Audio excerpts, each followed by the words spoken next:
Hi friends, మీకు ఈ video నచ్చితే లైక్ చేయండి, సబ్స్క్రైబ్ చేయండి. మనీషా మిత్ర ఇద్దరు కార్లో బయలుదేరి వెళ్తూ ఉంటారు. చెప్పు మనీషా, నీ డ్రెస్ అంతా పోగొట్టడానికి ఇదంతా నేను ఎక్కడికి తీసుకొని వెళ్ళాలి అని మిత్ర అడుగుతూ ఉంటే, మిత్ర మనం అలా అరకు వరకు వెళ్ళొద్దామా, లాంగ్ డ్రైవ్ చాలా బాగుంటుంది కదా అని మనీషా అంటుంది. ఏంటి అరకు అంత దూరం నా వల్ల కాదు మనీషా, ఎక్కడికైనా దగ్గరికి చెప్పు, అంత దూరం నేను రాలేను, తీసుకువెళ్ళను అని చెప్పగానే మనిషికి చాలా కోపం వస్తుంది.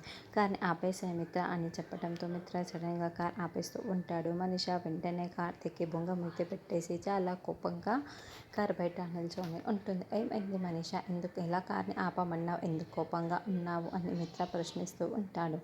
మిత్ర, నువ్వు ఆఫీస్కి వెళ్ళిపో మిత్ర, నేను అలా ఒంటరిగా ఎక్కడికైనా తిరిగి ఇంటికి వెళ్తాను, నువ్వు నన్ను ఎక్కడికి తీసుకొని వెళ్ళని అవసరం లేదు, నువ్వు ఆఫీస్కి వెళ్ళిపో అని మనిష అంటుంది. ఏమైంది మనిషి, ఎందుకు ఇలా కోపంగా ఉన్నావు అని మిత్ర ప్రశ్నిస్తూ ఉంటాడు. ఏమీ కాలేదులే మిత్ర, నువ్వు వెళ్ళు మిత్ర అని మనిష చాలా కోపంగా చూపిస్తూ ఉంటుంది. సరే మనం వెళ్దాం పద మనిష అని మిత్ర అనడంతో, నేను రానని చెప్పాను కదా అని మనిష అంటుంది. లేదు, నువ్వు చెప్పినట్లే లాంగ్ డ్రైవ్ అరకుకే వెళ్దాము అని మిత్ర చెబుతాడు. నిజమా, నువ్వు చెప్తుంది నిజమా మిత్ర అని మనిష అంటూ ఉంటుంది. నిజమే అని మిత్ర అంటాడు. అలా అరకుకి బయలుదేరి వెళ్తూ ఉంటారు. ఇంటి దగ్గర లక్ష్మి ఆ రోజు మనిష మిత్రతో గుడికి తీసుకొని వెళ్ళి పెళ్లి చేసిందే ప్రయత్నం చేయబోయింది.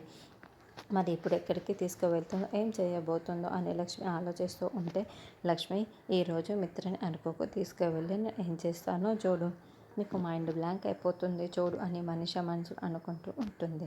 మరి ఇప్పుడు మిత్రని అరకుకు తీసుకువెళ్ళి నిజంగానే ఫస్ట్ ప్లాన్ చేస్తుందా అందే నెక్స్ట్